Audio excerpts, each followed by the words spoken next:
Persoalan yang terus berulang ini bermula karena bangsa Yahudi yang beragama Yahudi menginginkan kembali ke wilayah Palestina yang sudah diduduki bangsa Arab Palestina selama ribuan tahun.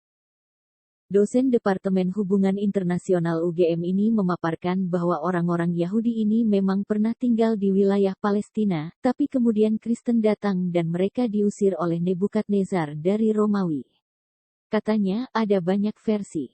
Tetapi, mereka diusir oleh bangsa Romawi setelah Kristen datang, karena orang Yahudi dianggap telah menyalibkan Yesus. Orang Yahudi itu menolak ajaran Nabi Isa atau Yesus Kristus dan mereka menyalibkan. Jadi, di sini ada konflik antara Yahudi dan Nasrani. Sehingga, itu berarti konflik agama tuh. Mereka menjadi bangsa yang tersebar di beberapa negara di Eropa, Amerika dan Amerika Latin. Ada juga yang ke Asia, tapi tidak fenomena karena jumlahnya sedikit, jelas Siti seperti dikutip Tempo dikutip dari laman resmi UGM, Kamis tanggal 20 Mei tahun 2021. Di Eropa Timur, mereka mengalami diskriminasi oleh orang-orang Eropa. Begitu pula di Jerman, mereka mengalami diskriminasi oleh Nazi. Mereka pun berencana untuk kembali ke tanah Palestina. Bermula sejak 1897. Ketika itu ada Kongres Zionis Internasional, mereka berkeinginan untuk kembali ke tanah Palestina.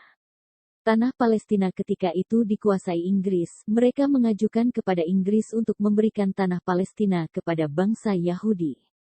Kemudian 1917 Deklarasi Balfour dari James Arthur Balfour yang intinya Inggris menyetujui tanah Palestina sebagai national home wilayah bangsa Yahudi, padahal di sana sudah ada orang Arab Palestina, paparnya. Siti menyebut bahwa karena merasa memiliki legalitas, maka orang Yahudi merasa berkuasa. Mereka sudah mendapatkan izin dari pemerintah Inggris. Kemudian dalam hal ini, nampaknya pemerintah Inggris mengabaikan pendudukan Arab Palestina. Perlahan-lahan mereka kembali ke Palestina dan Israel mendeklarasikan kemerdekaan pada tanggal 14 Mei tahun 1948. Siti ceritakan sebelum Inggris membolehkan tanah Palestina sebagai national home untuk orang Yahudi, mereka telah menawarkan tanah lain seperti di Sinai. Tetapi, itu gurun pasir. Kemudian Argentina juga ada banyak penduduk Yahudi juga tidak mau. Karena tidak ada ikatan sama sekali. Alasan kenapa harus di tanah Palestina karena dalam keyakinan orang Yahudi itu tanah yang dijanjikan oleh Tuhan. Tanah Palestina hanya untuk orang Yahudi. Karena keyakinan seperti itu, berarti ada unsur agamanya. Kepercayaan Yahudi meyakini tanah Palestina itu yang sebagai tanah yang dijanjikan Tuhan, cerita Siti.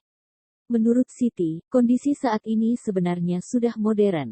Di tanah Palestina itu sudah ada penduduk yang lebih lama berada di sana, yakni 1.800 tahun sejak Israel mendeklarasikan kemerdekaan. Sementara menurut kesepakatan internasional negara bangsa, Palestina juga mempunyai hak untuk memiliki negara.